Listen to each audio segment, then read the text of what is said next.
It has to build up the audience. So I won't even be with you right now. I want to talk about something that a lot of us don't want to talk about. That person in our lives that we don't want to admit before we do. That person is the person that constantly tries to hold us back, tries to hold us down, gives us doubt. The main person that hates us knows it. It's me. I've done it to myself. You've done it to yourself. But somehow we're here together and you overcome that. You see, you are the biggest hater that you will ever face. And we have to overcome that. Every single day when we wake up and we look in the mirror, who do we see? Do you see a beautiful man, a beautiful woman, an accomplished person? Somebody who overcame everything and is still here. You're still standing. I know there's so many people out there who think that you're okay, that you won't. What's up, everyone? We're here with Arlo Arlo Tattoos. And say hello. And the man himself. What's up? It's the Shark. What's going on? Like we said before on Instagram, get your questions ready. He's willing to give out some advice, if we'll say it that way. Yeah, I'm going to give out some advice. I'm going to give out some knowledge while we're getting this tat. So if you have any questions for the Shark, let him know. Send him in now. He's the smartest man in the room right now, so... I don't know about that. I'm the smartest man in certain areas, and every other person in this room is just as brilliant in where their expertise, their expertise lies.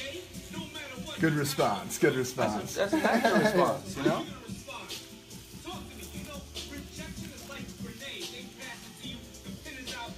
Everybody's saying looking good, looking good. Looking good? Looking good.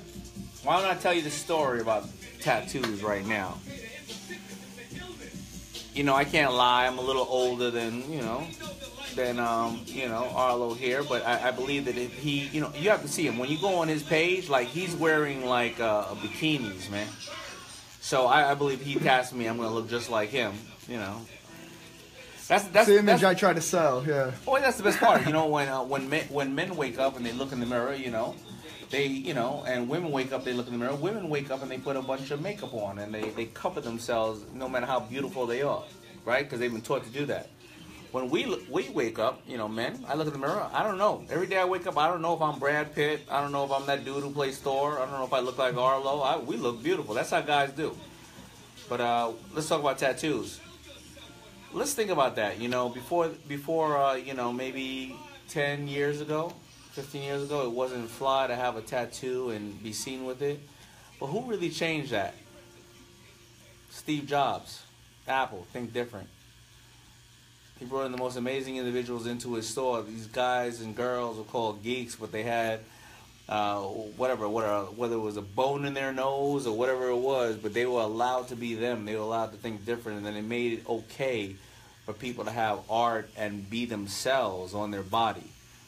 So, me growing up, I've had a lot of tats on my body. I had them by different people in different places, and the art didn't look cohesive. My body didn't look like a piece of art together. It looked like, a swap shop of art. So I decided to now, as you see here, I'm going to change this one up. This is my mother. This is the newest addition to my life. I decided to change it up, and now I have the resources to work with people who are, some of the people most recognized in the world to put art on my body. I think that's what I call success. Many people think success is money, but we know a lot of miserable people in the world with money. I think success is being able to know that I'll never be discriminated against because I have the art of the most beautiful and most influential people in my life on my body. I think success is being able to call somebody like Arlo, who's booked out 6 months a year or 2 years out, or calling up Inc. Mag and saying, hey, you know what, I want to lay in your chair on a Friday night when you could be out, doing something else. I think that is what success is. All right, so why don't you send your questions in, and why don't we talk about what success really is? Whether you are somebody who's an artist, somebody who loves to paint your body, someone who just loves to watch this type of stuff, why don't you send your questions in, and myself, Arlo, and Ink, we're going to answer some questions for you. You got some good questions over there? What we got here? There's no pitches. Don't give me any pitches. No pitches. Because guess what? I got my own goddamn ideas, and I got my own products I want to put out. They want the meaning of this photograph is your youngest daughter.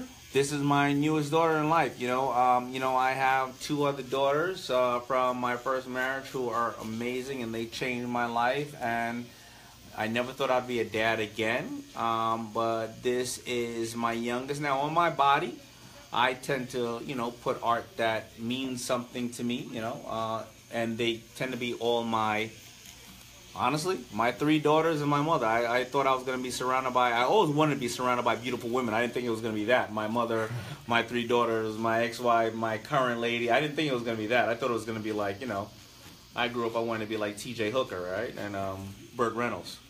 It didn't work out quite that well. So a lot of people saying you're gorgeous, the ladies. Well, thank you. I appreciate that. Maybe I should get rid of that's why I don't put my woman on there, because you never know. Take back everything I just said. You know what? I was going to put my mother here. Let me tell you the story about what happened today. I was going to put my mother here, right? A beautiful tattoo of my mother, because she already assigned my arm when I was a young kid. When I was 16 years old, I went to some place, the normal thing, right? And I got, Forever in Love. This may say poo-poo platter $7.99. I have no idea, right? This is Chinese. And then she signed my arm. And I was going to put that, I was going to cover her, but I found out I need to get that removed and then put her there. So, because Arlo, where you just come from? I was just over in Taiwan. You were in Taiwan? Yep. Yeah. All right. So Arlo was in Taiwan. I'm not going to ask what you do there, because a lot of the girls there have winkies. Anyway, so he came and said, you know what? Well, let's put something in here. And then we decided that we're going to put a picture of the newest addition to my life in here. And that's what happened. Now, when you see me on Shark Tank, you'll never see any of this, because I cover myself with suits. And that's what I do. But that's why I couldn't get this piece of the canvas done. So now I'm going to, if I really want to... When you're going to start revealing them on Shark Tank, your tattoos. You know what? I don't know. I'll reveal it on Shark Tank one day when somebody says, take off your shirt. But you know what? I gotta go back in the gym. I haven't lost that weight from 07 holiday party. I ate a lot that time. Arlo, that really hurts, and I don't want to cry on Facebook Live, but that really, I got a tattoo let me show you another one I have right here. I got this a little while ago, and I'm going to tell you something. The 2 points that I'm hitting right now hurt a lot, and I am not a tough guy. I wish I could tell you that. You see this piece? My friend Alejandro gave me this. This was a almost a full roll of paper. I crushed it so much during this process. I would love to hear some people's questions out there. You know what? Why don't we talk about this, Arlo? So, yeah. You and I were talking. You're from Colorado, right? Yep. I love Grand Junction. Grand Junction. I love talking about business, right? And I asked you, did you go to art school? And what did you say? No. Why not? Just because going to school, I don't know, it's pretty expensive. Art school is pretty expensive. And coming out, you're not guaranteed a job. Really doing anything. Wait a minute. Why you say you're not guaranteed a job? A lot of people in this world believe. Not guaranteed a job in the area that you want to be in. Like, I might get something kind of in the art field, but it wouldn't be, I don't know. I might just be, for me, it's not necessarily my thing, like creating like logos, stuff like that. No. I'm not objecting. Here's the problem. A lot of people, our parents told us, you know what, grow up and go to school. It's the right thing to do. When you go to school, you're automatically going to get a job. And you know what I have to tell people? Ain't nobody going to save you. Ain't the president, did you go to college? I didn't go to college. I got left back in 7th grade, and I didn't go to college. And it's not because school is not important, because if you're going to be a heart surgeon, please go to school. because I don't need you operating on me if you, you've been hanging out in the pool hall. But at the end of the day, you got to think about it, right? You didn't go to school for that reason, and people believe. I meet so many people that went to school because they thought going to school equals an automatic degree and/or job for the rest of your life. It doesn't mean anything. Yeah. No, I definitely agree. I'd say some of the most successful people I know, actually, now after talking to you, it definitely applies.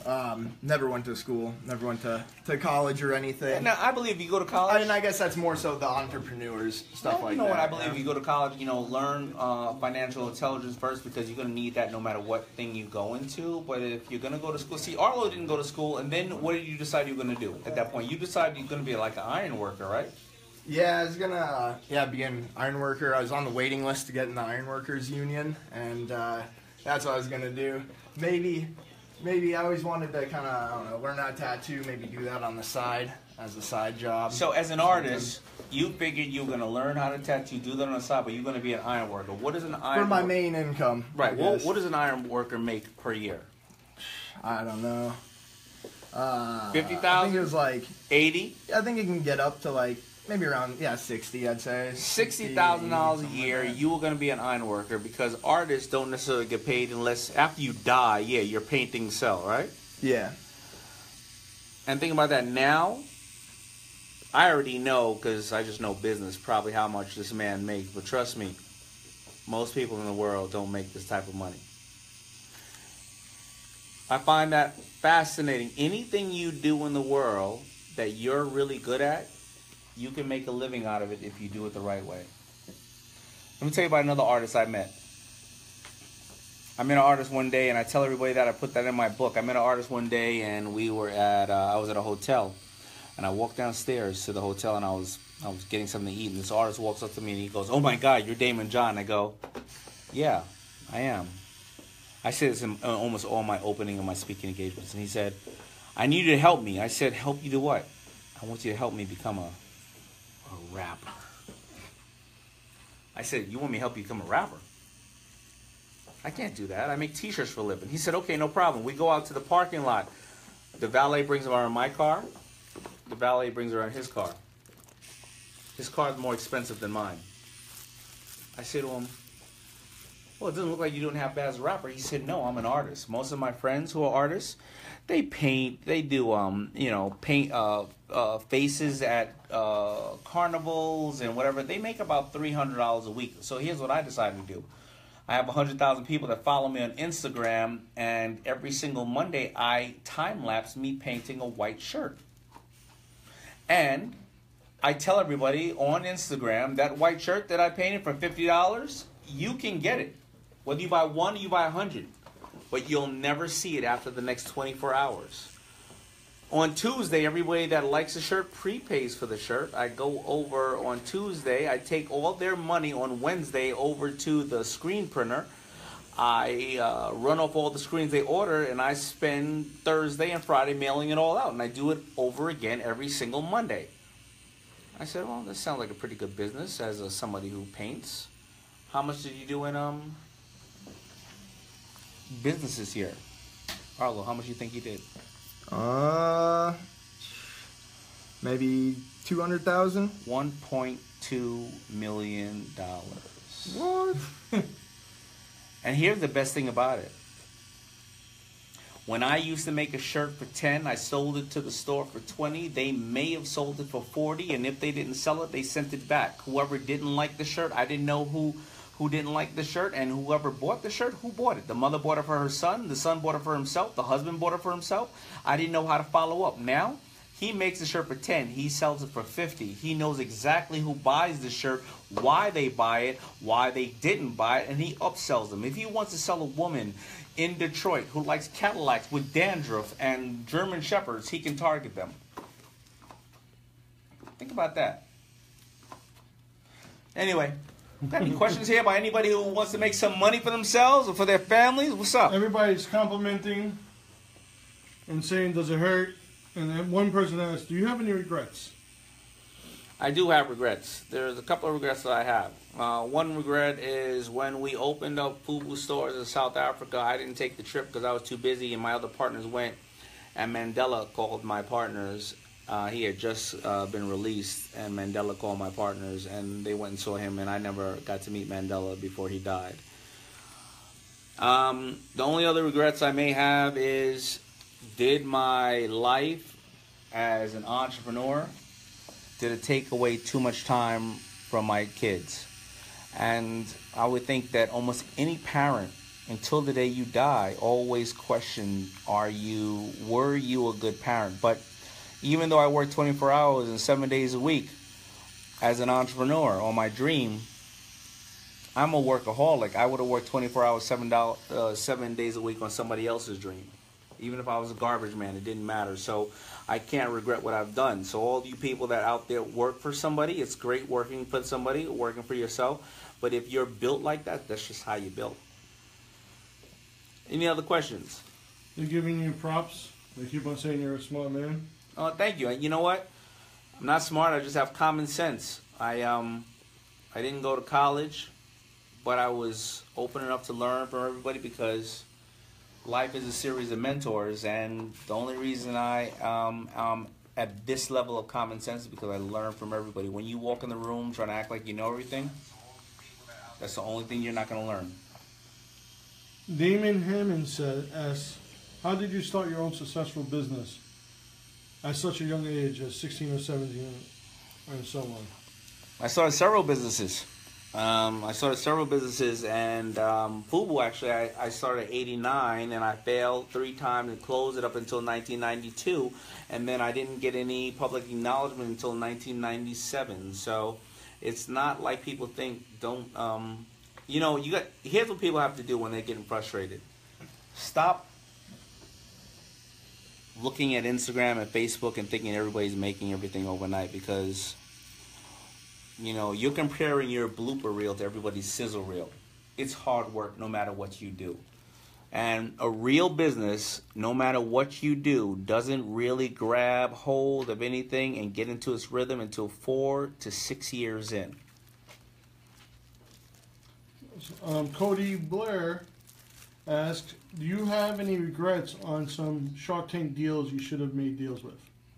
No regrets on Shark Tank deals. I think that's a good question. Why? Because we see 200 people a year, and honestly, if it was a company that I bidded on and they didn't think that I was of value, then I would never have gotten along with them.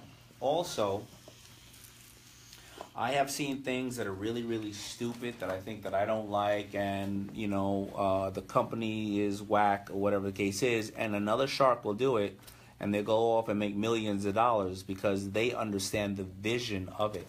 So that means that shark, it was the perfect shark meets the perfect product with the perfect person, and you can't regret anything. That's kind of like regretting the guy or the girl that you were talking to for a second at a bar. I mean, if you do that, you'll really be in trouble. Paul has a question. What's the biggest risk chance you ever took? The biggest risk, the biggest chance. Well, the biggest chance was starting FUBU, and it was because I went out and took out a $100,000 mortgage on my house. But that wasn't the problem. I had $300,000 in orders.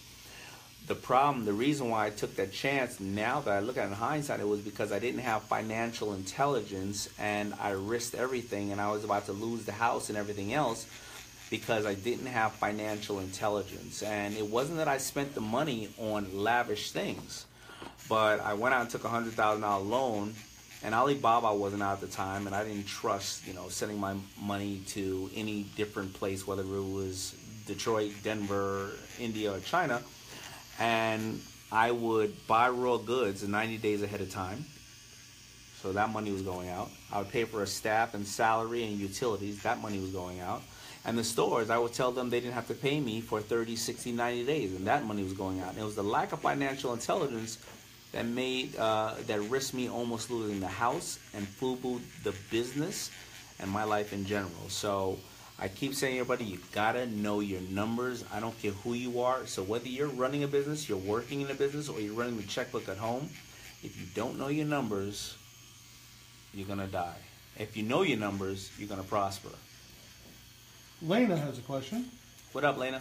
Do you need to have a financial backing to be successful, or do you need to be if you're born into a low-income family?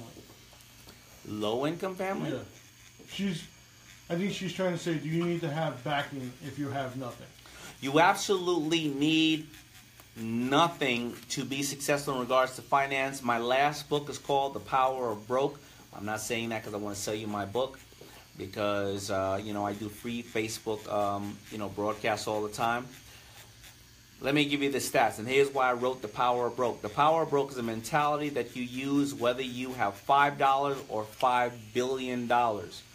If you really look at the Forbes or Inc. top 100 or 1,000 individuals, the wealthiest individuals in the world, over 65% of them are self-made men and women. That means they were broke. Now, let's look at all the lotto winners and athletes.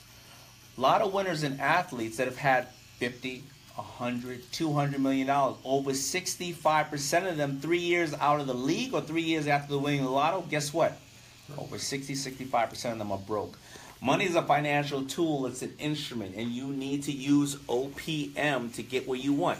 Other people's money? No, that's not other people's money. OPM is other people's manufacturing, other people's mind power, other people's marketing, other people's mentors, and you have to make money off of other people's mistakes. You do not need money. We grew up with this old saying of that. I am dyslexic, I'm short, I'm black, I came from the hood, I got left back, I didn't go to college, my father left me. No matter what, I'm still here with you. You do not need money. Jill has a question. Did you have a mentor? I think Jill has probably the best question out of everybody. And a lot of people don't realize this. Life is a series of mentors, and the most important thing to everybody's success is having a mentor.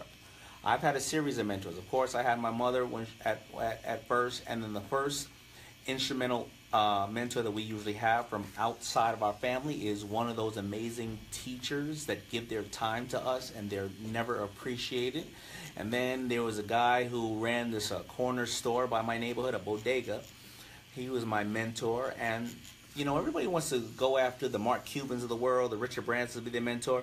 If you know somebody who, like Arlo, who has a successful business 7 years, or Sammy who's working over at, Inc., or a guy who has a corner store for the last 10, 20 years, they know the fundamentals of business because they've been through it already. And he taught me a lot of things. And then I had several other mentors throughout my life. But that is the most important question. That is probably the number one reason for people's success, to have strong mentors in their life. Awesome. Ashley just says she just ordered some FUBU from Dawes Kills. All right, I love that. Thank you. You know what? Go on to if you would like, go on to the Instagram of FUBU the Collection, and every couple of months we make like 1,000 or 2,000 pieces, and we just send them out to people who order them.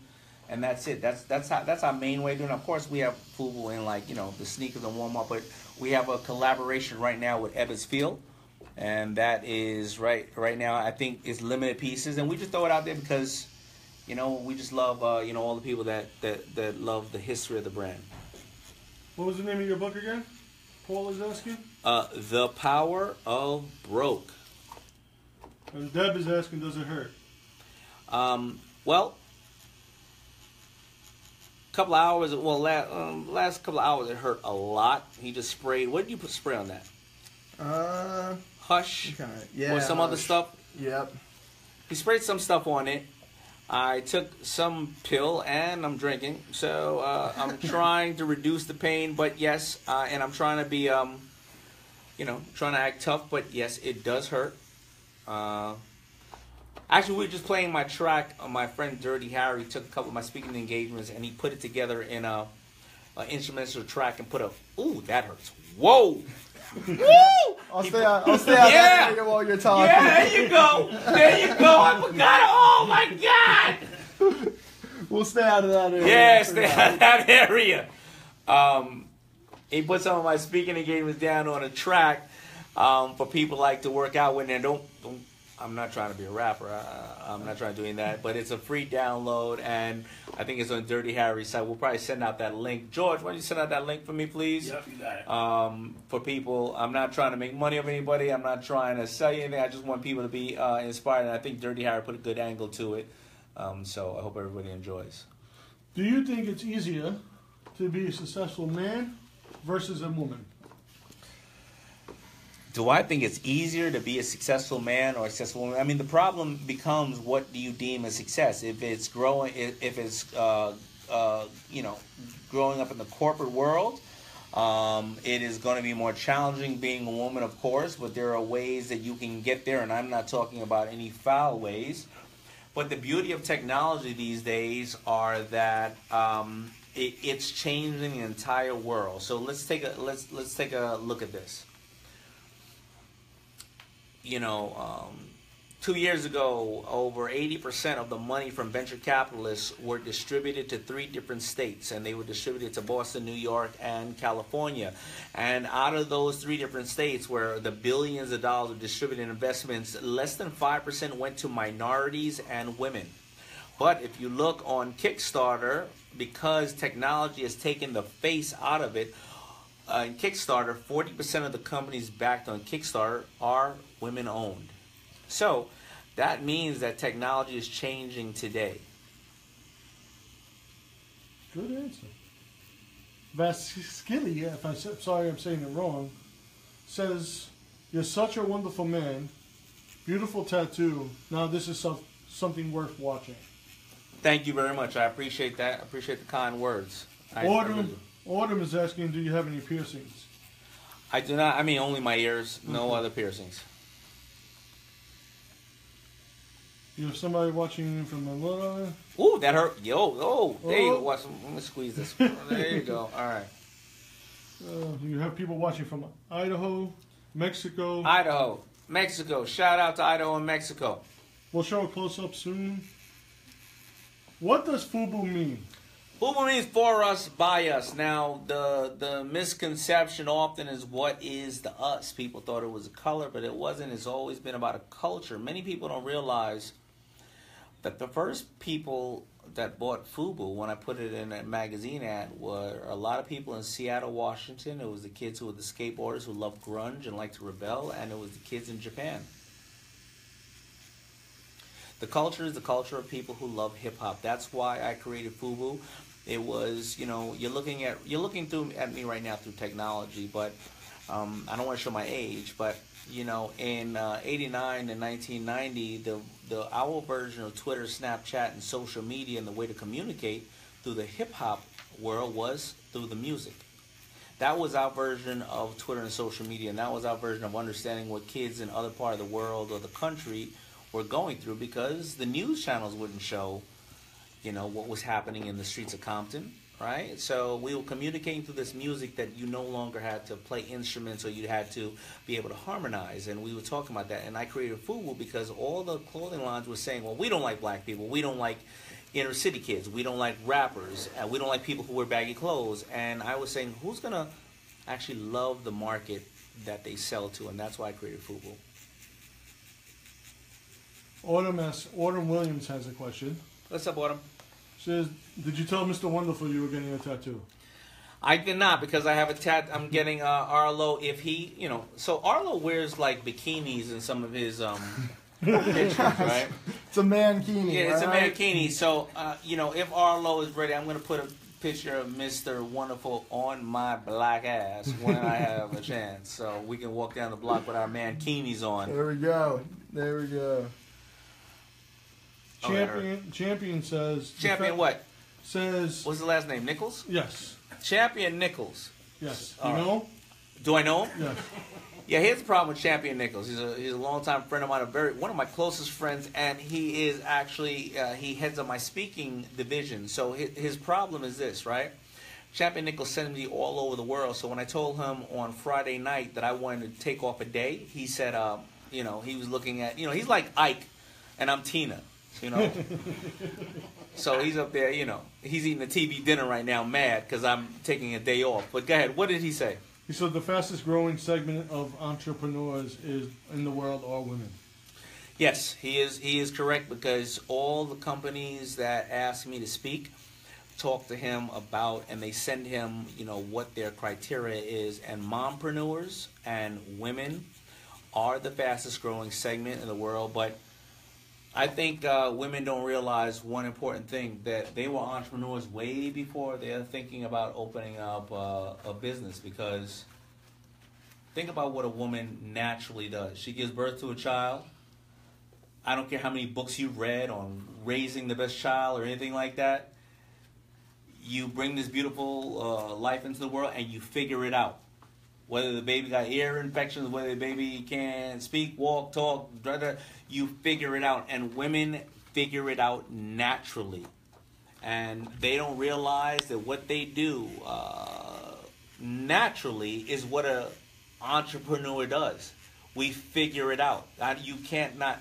There's no blueprint to it. And women are amazing, amazing entrepreneurs. And so every tat on my body is a woman. I was joking with the guys. I was saying, I grew up always saying I want to be surrounded by beautiful women, but I didn't realize it was going to be my mother, my 3 daughters, my ex-wife, my current wife, all the women that help run my company. I'm the only guy. I had a dog. I got a dog. He was a boy. He ran away as soon as I got him because he was like, all these women, I got to get the hell out of here. All right, so we're going to do a few more questions. Yeah. Here's another question here. Ronnie Smith says he still has a shirt from 1993. Shout out to Ronnie Smith. That's what I'm talking about. You have people watching from New Mexico, Canada. New Mexico, Canada. I was just in Bogota, Colombia. We had a great time. I just was in Australia, speaking in Australia,